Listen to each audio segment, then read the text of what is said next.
Manfred, Prince of Otranto, had one son and one daughter.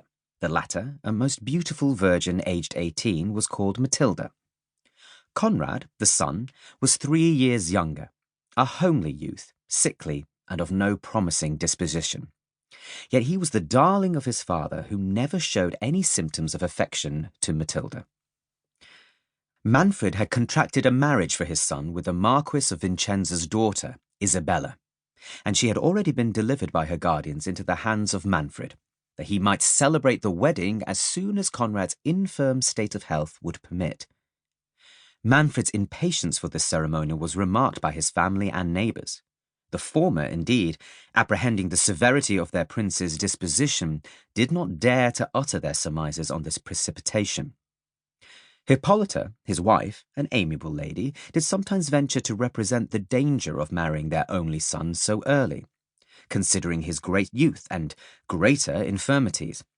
But she never received any other answer than reflections on her own sterility, who had given him but one heir.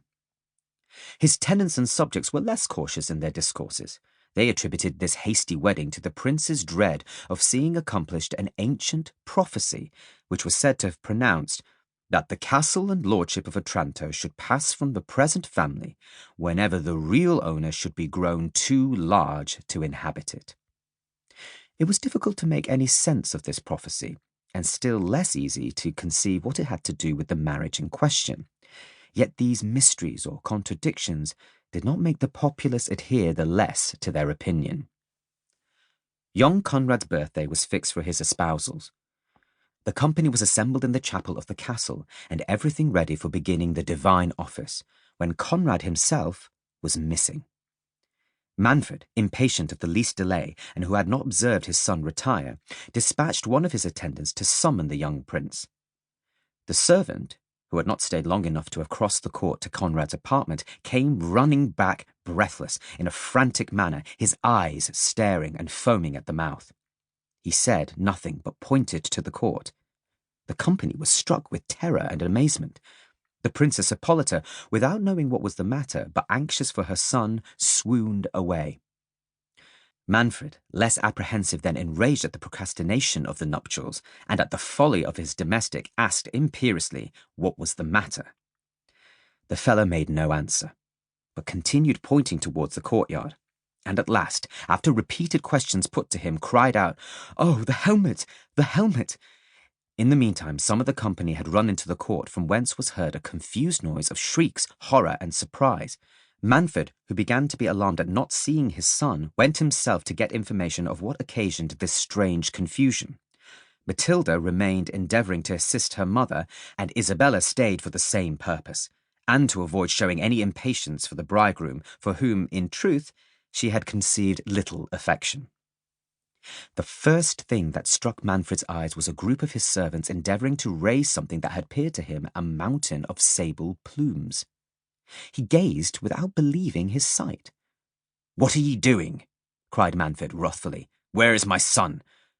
A volley of voices replied, "Oh, my lord, the prince, the helmet, the helmet." Shocked with these lamentable sounds, and dreading he knew not what, he advanced hastily. But what a sight for a father's eyes! He beheld his child dashed to pieces, and almost buried under an enormous helmet, 100 times more large than any casque ever made for a human being, and shaded with a proportionable quantity of black feathers. The horror of the spectacle, the ignorance of all around how this misfortune had happened, and above all, the tremendous phenomenon before him, took away the prince's speech. Yet his silence lasted longer than even grief could occasion. He fixed his eyes on what he wished in vain to believe a vision, and seemed less attentive to his loss than buried in meditation on the stupendous object that had occasioned it. He touched, he examined the fatal casque, nor could even the bleeding, mangled remains of the young prince divert the eyes of Manfred from the portent before him. All who had known his partial fondness for young Conrad were as much surprised at their prince's insensibility as thunderstruck themselves at the miracle of the helmet. They conveyed the disfigured corpse into the hall without receiving the least direction from Manfred.